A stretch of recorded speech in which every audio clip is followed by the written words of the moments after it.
Hiya, Barbie. Hi, Ken. You want to go do a podcast? Sure. Jump in. Ladies and gentlemen, fillies and gentlecolts, dragons of all ages, and everyone else, welcome to Pondering Pony. I'm your host, John, and with me I have my co-host, Jay. I'll show you what happens to co-hosts who want to escape. Yep, you have me trapped here. Escape? Somebody should escape? Anyway, this is a podcast about toy media franchises, 2000s nostalgia, and whatever else we want to talk about. And this week, we are back to talk about the My Little Pony Generation 1 special, Escape from Catrina. Or in some later editions, it's Catrina with a K instead of a C. I don't know if that was official or just somebody screwed up there. But anyway. Well, yeah, this was released March 23rd, 1985, directed by Jerry Chinique. Jeff Hale, who we haven't talked about yet, did a whole bunch of animation, but one that stuck out to me is Sesame Street. T.C. Lennon, who worked on both the G.I. Joe and the Transformers cartoons from around this time. Norm McCabe, who has like a long career in animation, started out in the 1940s on Looney Tunes. And Tom Ray, who we talked about last time we talked about Generation 1, and written by George Arthur Bloom, who also wrote Escape from Midnight Castle. And then, animation once again by Sunbrow Productions, Marvel Productions, and Toei Animation, with music by Rob Walsh and songs by Tommy Goodman, who did a whole bunch of My Little Pony songs. Yes. Like My Little Pony Tales. The later show that we'll watch eventually one day in a couple years. I got the music mixed up. Okay. The songs are by Tommy Goodman. Rob Walsh did like the music. So, Escape from Catrina, the second ever special for Generation 1, where they're still trying to figure out what they want to do. And for the plot of this one, after her slaves, the Bushwillies, escape, the evil cat enchantress furry Catrina sets her eyes on the ponies, and she needs them to help her make a potion from which she derives her magic powers. And she summons a snowstorm, but Megan uses the rainbow of light to melt the snow and lightning and all that. And that night, Megan is helping the baby ponies get ready for a big costume ball. But Baby Moon Dancer doesn't have a costume, so Megan makes one for her, including the locket, which holds the Rainbow of Light as part of the ensemble. And on her way to the ball, Baby Moon Dancer is kidnapped by Catrina in a very weird scene. And Megan and the ponies follow and confront Catrina, and Catrina threatens to drop the Baby Moon Dancer into a pool of ominous liquid. And her beleaguered husband, boyfriend, simp, I don't know, Rep, finally decides that she's gone too far and knocks Catrina in instead. And Catrina promises to restore her potion-making device if Rep will help her up. And she keeps her promise and joins the ponies at their costume ball, where they're all dressed like a dream, showing off new toys, I guess. Yeah.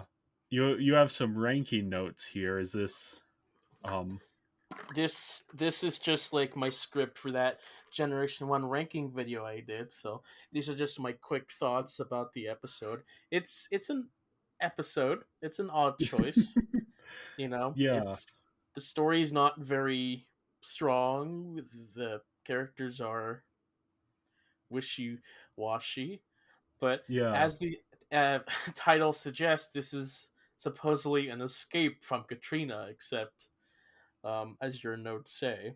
It's not really much of an escape, because the actual escape part doesn't involve the ponies at all, and it happens about 8 minutes into this 22-minute episode. The rest of it is her sort of trying to get the ponies, and I don't know. It felt a little oddly paced, in that like the conflict, there are like 3 different conflicts in the episode, one of which has nothing to do with the other conflict, one of which is resolved 8 minutes in.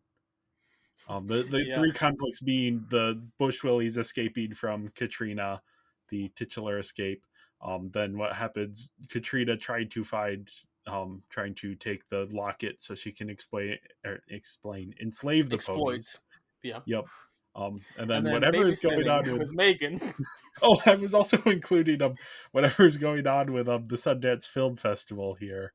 Oh, yes. That's another character thing going on. Yeah. There's a lot of stuff going on that don't really have anything to do with each other. Um Yeah, that I mean we're going to see some more of that in future stuff, but this is the more noticeable one where it's an odd story to tell. It's just it's even odd that this is the second go around for ponies where it's like, yeah, oh, there's so much going on and none of it really has to connect with each other. Like the Bush Willies escape on their own. yeah. It's interesting because yeah, we are there isn't like a continuity of characters besides Megan, and I think there's like a brief mention or like the Rainbow Dash equivalent whose name I forget like shows up Mm, no, for half a scene. No, is that's that not a at all different her. character? Okay. No, yeah, So yeah, but there's Firefly no is character the one from the continuity. first one. Okay. This one was Sundance. The other one was Skydance. Okay, Skydance was the Okay. one you're thinking Okay. of. But yeah, here it's just Megan and Spike that are returning from that first special. Yeah, which makes it kind of difficult because you can get away with like having the A, B, and C plots, but these are characters who we have never seen before, and I don't entirely know if we will be seeing them again. Hmm. So yeah, it feels a little bit. I don't know. It feels like we're jumping in like 4 episodes into an ongoing series as opposed to this being sort of a standalone ish special. Yeah, this feels more like another prototype for something. By the movie, the next time we get in Generation 1, they're going to figure out their sort of Okay. group of characters. Again, Generation 1 is a rotating group, Yeah. so Yeah. we're going to be confused the entire time, and it's going to get even more confusing. That I'm not going to explain it to you until you notice it yourself. So Okay. I'll leave that to Yeah. you. But these ponies, I think, do some of them do make a reappearance or Okay. something, but they're going to be tweaked in some aspect. So yeah, some of these names will return. They'll be slightly different. Yeah. It's interesting to think of this in sort of context of what it is, which is, I mean, obviously we talk a lot about toy media, but this specifically feels more of like, hey, let's get a writer in to just write something up that is basically just meant as an advertisement for kids as like, hey, this is what the kinds of stories you can do with these toys. And we're going to have like we have the like big fantasy stuff that's going on. We have the more personal stuff with Megan that's going on. We have the like Megan taking care of the babies, which is not Yeah, something we've seen a lot in stuff that we've covered, but that is like a very big side of play of like taking care of the babies. Um, which is mostly stuff we've seen in Barbie with like Stacy and Skipper. I yeah, think. yeah. So yeah, Yeah. but then it doesn't have like a story to hang everything together nicely. It's just kind of No, like here are these like separate little play scenarios that you can play for yourself. you like the baby house? Hey, buy the toy. Yep. That is one of the more egregious like, oh, I am going to guess that this is based on a toy design. You like that fantasy castle? Well, right next to it, you can have this little Yeah. thing. Yeah. Yeah. I love some of that egregious stuff, but yeah, it is very egregious. Oh, Uh, I just looked it up. I looked up My Little Pony Baby House, and it is the exact same thing. Like yeah, down to the like block lettering that says BABY on the front. yeah.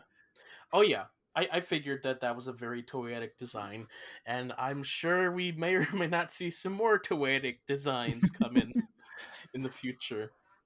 Um, Yeah, I'm curious what this looks like on the inside. Oh, they do have a lot of.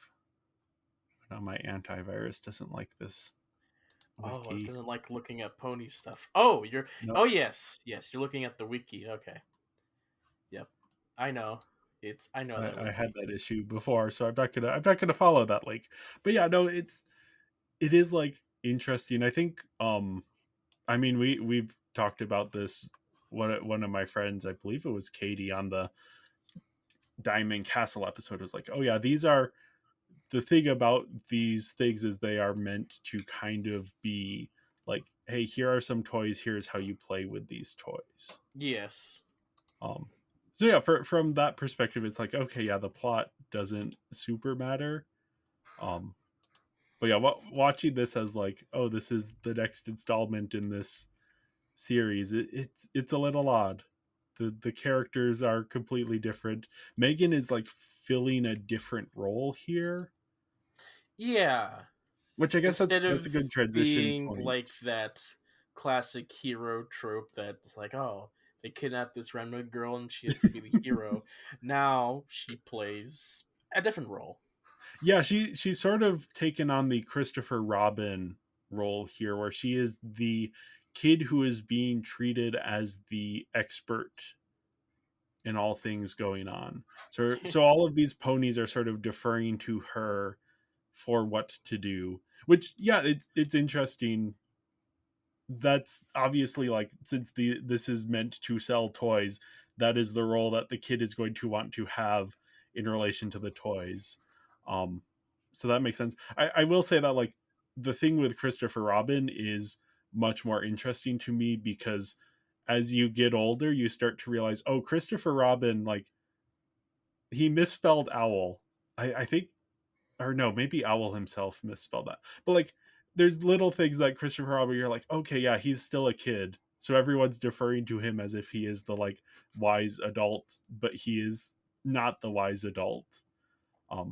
Not in like a super deep way. It's just like, oh yeah, that's just a fun thing. Whereas Megan is like, she is expected to know everything that's going on. In the short never like points out how dumb it is for her to entrust a powerful magic artifact to a literal baby, and then like not chaperone the baby as it walks to the ball. Yeah.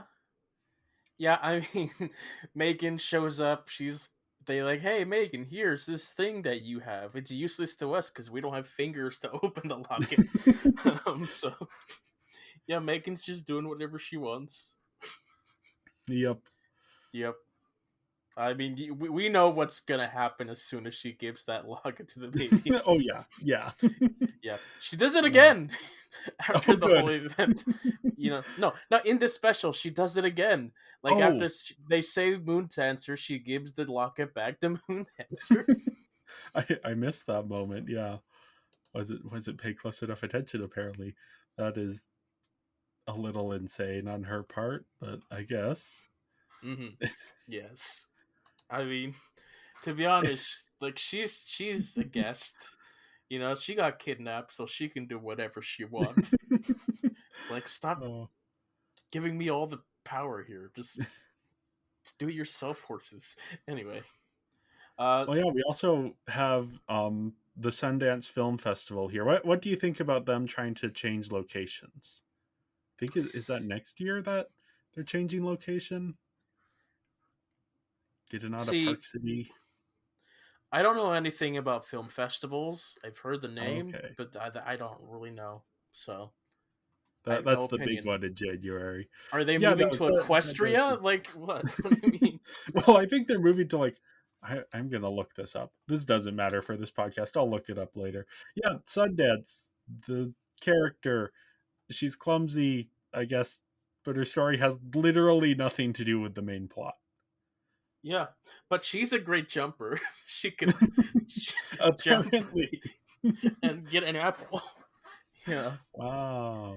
Wow. So, yeah, it's funny that you mentioned Sundance. We're gonna get another character that's almost exactly like this in the Oh, next good. G1 thing. Very compelling character to Yeah, bring I don't think we're gonna forward again. see Sundance again, but I think this one's gonna be a little slightly more interesting. We'll see. Oh boy. We'll see. Oh boy, indeed. Um. So yeah, Yeah. I mean, half the plot revolves around Baby Moon Dancer, which uh, I don't know if you recognize the name of Moon Dancer.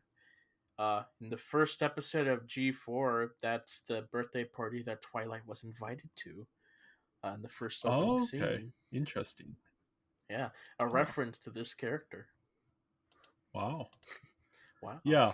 She's not got much going on.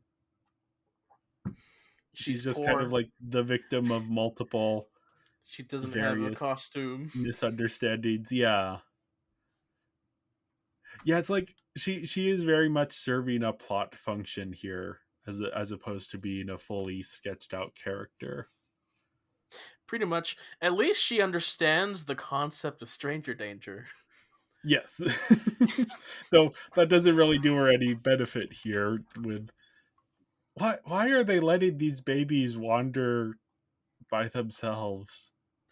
I mean, the castle is literally right next to the baby house, so it's not that far of a walk. But they're still clearly like last movie they were being kidnapped by dragon dinosaur things. They're like, oh, that's done. Oh, there was this weird unexplained snowstorm. Time for the ball. Let's let the babies wander themselves over to the castle. Do you think they're Megan is gonna literally right learn? there. You Megan think is right they're not gonna learn? there.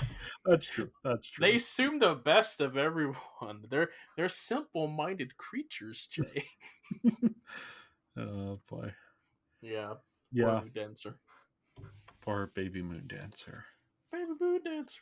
Yeah. Oh yeah. She gets the worst of it. She nearly drowns at the beginning. She gets But she's kidnapped. saved by the sea ponies. Yes, a different set of sea ponies. Um, not that you would be able to tell. I would not know. No. Catrina here is our villain. She's not Hmm. quite Rudaka, but we still stand. She's a powerful woman. She's tried to be independent. Well, I guess not independent. She's dependent on something. I mean, Yes. she is a clear metaphor for being a drug addict. Though I, she, I she don't know. I don't know if I agree with that. A clear metaphor, John. I, I I don't think they know. just wanted a villain. This is like the third time I'm watching this, and now that I've seen it, it's like, Okay. hold on. There's a. I think she is a metaphor for drug addiction, because that I big mean, maybe. ominous swirl of like whatever could be like the toilet, and she's draining her life down the toilet, I, and that's I, the solution. She has to dump her drug making stuff down the toilet. I I mean, I think you're maybe I think you're maybe reading a bit too much into it, but I sure, am, sure. I am, but this was just like parallels that I noticed, because then you have Rep, who is Yeah, he's an odd one. So at first, when we get introduced to him, he's just like the second in command type, the beleaguered second in command who doesn't really like what he's doing, but he doesn't know how to say no. But then it's like revealed that he's actually like romantically involved with Katrina, and it's just like, oh, you shouldn't be evil anymore. And when he says, oh, you shouldn't be evil anymore, you should be like when I met you, my immediate reaction was, no, screw that guy. He shouldn't be telling you what to do, Katrina. Leave him. Like, I know you're evil, but yeah, yeah. yeah, this is more another example that I pulled for the drug addiction, where it's like, Rep is kind of the enabler who doesn't want her to do this, but he doesn't really try too hard to stop her. And of course, her drug is like the witch weed that grants her power. So Yeah. To him, this whole thing of Katrina's like, oh, it's just a phase. She'll get over it. She'll be back to her old self in no time. She just needs rehab, which is probably what the ponies were to her. Yeah. Yeah, it could be better. Like, it is not great. It is very rushed. Um, Yeah. I just the way he phrased certain things, I was like, oh, this is he doesn't have any business telling Katrina what she should or shouldn't be doing. Even if she's like evil and doing horrible things, like oh the way he went about it was I was just like, oh no. I don't But know, yeah. but okay.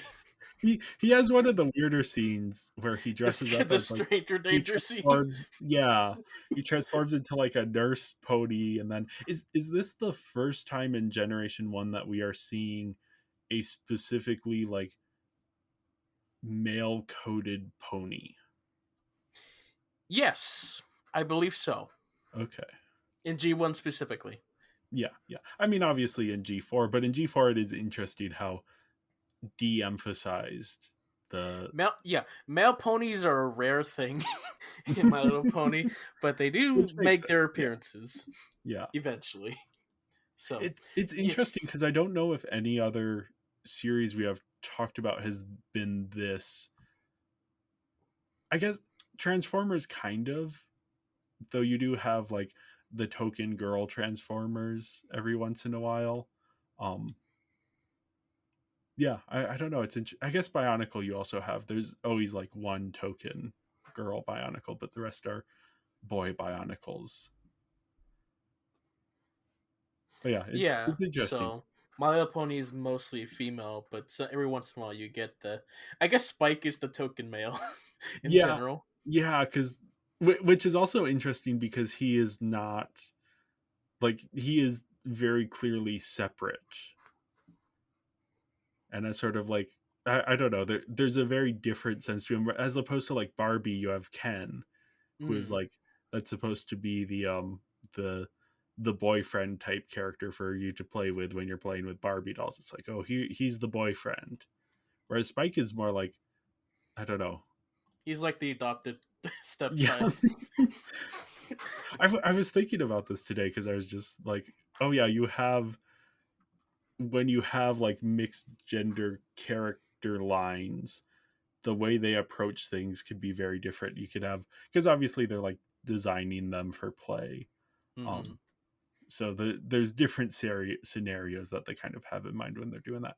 But yeah, with ponies, it's like, are there even figures for any of the boy ponies? Later down the line, there was a toy line for boy ponies. Okay. You can there's you'll tell the moment when they start doing that toy Okay. line, Okay. because that's where we're introduced to hey, they've been here all along. Yeah, that Yeah. Stranger Danger scene was just hilarious when I watched it. It's like I'm a nurse, I have to inspect it. Just anyway. Uh, Yeah. the other victims of this one are the bush woolies, little balls that, Look, the purple one looks a bit like Grimace. sure, like Grimace with a little bit of like Sesame Street elements into it. Yeah. Um, Yeah. I don't know if you caught this, but most of the bush woolies are very agreeable in that Yes. they will agree with everything you say except for that purple leader. Yeah. There's sort of a he has to kind of bring them along with him rather than like he's never going to be able to convince them. They just have he just has to be like okay this is what we're doing. Yeah, yeah. So, yeah. What do you think of the bush willies in general? Like they don't when they escape, I, they camp like right in front of the yeah. entrance. Honestly I don't think of them much. They're just kind of there. I That's was like very oh yeah true. here's our like little magical unexplained race of creatures who are going to show up here and probably never again. Well, bully for you because they are reoccurring. Okay. So yeah, they're not going to do much, but they'll show up for Okay. just fodder, I guess. We'll see. Um, but yeah, the real villain of this episode was that ball that they were playing with earlier, that almost killed Moondancer, that led the Bushwillies to freedom and stuff. Yep. Yep, that was, I guess, Skydance or Sundance set off the whole plot with that fumble or whatever she Yep. did. That's Whatever a that. fumble is. That's her arc. Sports metaphor. Her clumsiness led to the revolt of an enslaved group and the downfall of a drug addict furry queen. I don't know. Oh, You can My tell I'm Little very good Pony with words. downfall of a drug addict furry queen. Uh, Well, yeah, visuals here. I mean, it's a lot of the same. I have a certain fondness for this era of like 80s junky animation. I mean, not that the animation is junk; it's just very cheap. Um, but I don't know. There's like a style and a tone to it that I yeah, enjoy. Um, Megan and Spike in this one are looking a little bit different, yeah. especially compared to the first one. For yeah, for some reason I look at Megan and think, she feels like she's straight out of Speed Racer. Okay. Uh, so it makes sense considering the Toei and Sunbow were part of the animation, so Yeah. that makes sense. But for some reason, in this special in particular, Megan just looks a little anime esque compared Yeah. to other characters. And Spike's body shape is interesting. At it's never consistent. In this one, he's like a bit whiter. I guess I don't know how to Yeah. describe it. I don't know if the fashion show at the end was meant to be like, hey, here's some pony fashion for this storyline, and they have all the fashion stuff, including a wedding dress for one of the Yeah. ponies. I mean, I have to imagine that was intended that way. But yeah, performances. We do have Tammy Grimes coming in to play Catrina, who I thought she was fun, and then Paul Williams, Yeah, Spawn himself from Phantom of the Paradise, which I just rewatched recently with some friends. also a musician Yep. with classic 70s, 80s songs. I know him from one of the Planet 8 movies. I know him Okay. from Batman the Animated Series. He plays a villain there. Yeah, Um, he does a lot of voice roles. I think he did the Penguin in that show. Okay. And then he's in one of the Daft Punk albums. Oh, Uh, neat. yeah. Other Tammy Grimes is another special guest person. I don't really know her personally, but she did. why would I? Why would I know her personally? But I guess she was a big name at that time period. Um, of course, Tammy Anderson returning for Megan. New voice, Nancy Cartwright, who I don't know if you're familiar with that name, but she's mostly known for playing Bart Simpson. Okay, that's neat. Yep, she's a classic voice actress at this time period. Also, Katie Lee, another classic voice actress at this time period, who you might know her from Adventures in Odyssey. Okay. She's one of the people there. And she of this cast list is one I've met personally, and she's a really nice lady. So, Okay, yep. that's neat. This is like the voice acting here is very much of its time, which again I have a certain fondness for it, but it is unnatural. In it's exaggerated. That's maybe a Yeah, better way of putting it. a lot more exaggerated, not really prone to like realism or Yeah, realistic performances that which is fun. started to It's fun. change in the 90s, late 80s. Yep. Yeah, It's yeah. fun. It's fun to look back on. Um, On to sound and music, we were blessed with three songs that were not the theme and ending. The first one is Let's Not Take a Nap.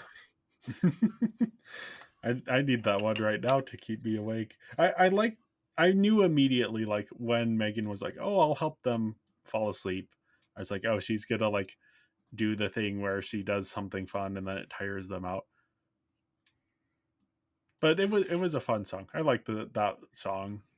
Yeah, I like Megan's songs. I think Tammy is a great performer, and so let's not take a nap. And the final song, Megan's Parade, is like two songs that are stuck in my head. So Yeah. let's not take a nap. Like whenever I get tired, that's like the theme that goes in my head. And then Megan's Parade is shoo. It begins with the shooby doo. Shooby-doo, shoop-shoopy-doo. Dress like a dream. Let's all dress like a dream. Yeah, yeah. I love the sound of those songs. Um, Yeah. but the third song, those good before you went bad old days, which, interestingly, when of course they do the re-release, they have to cut these things into two parts, and they have to cut one of the songs because they have to limit it to just one song. Yeah. And so this was the song that was cut, Oh. which I guess kind of makes sense, but is really shocking because it's a really important song for like Katrina's Yeah. backstory. Um, so Yeah, because when the nap I song watched, isn't like yeah, I watched yeah. the first time around without that, and so I was like really confused about like what's Katrina's goal? Why does Rep care? I don't really get it. And then after listening to the song, it's like, oh wait a second. Oh, she used to be good, and then she got corrupted by weed. Um, I, so one of the points of contention back in the day is like, why did they cut this song? And one of the theories was because they mentioned like witch weed and thinking it's like, oh, is this like a metaphor for drug addiction? I just think they just picked it because it was the one in the middle and they had to cut it. So Yeah, yeah. I don't think it's any deeper than that, but you could probably see it that way if you really look hard enough. Um, I don't think it's a fantastic song, but again, it does really help with the character's backstory and motivation. Yeah, Which yeah. without it, it's just kind of she's evil, I guess. Yeah. No, I it is that's the one that they went with and not the one about napping, which is again, it's maybe my favorite of these songs, but it's not relevant to anything. Boing, boing, boing, boing, boing, boing. I mean, Oh boy. oh boy. That's what happens when you watch these things more than once. Like I did when I had to rank and review each of Generation 1. You could check out that video.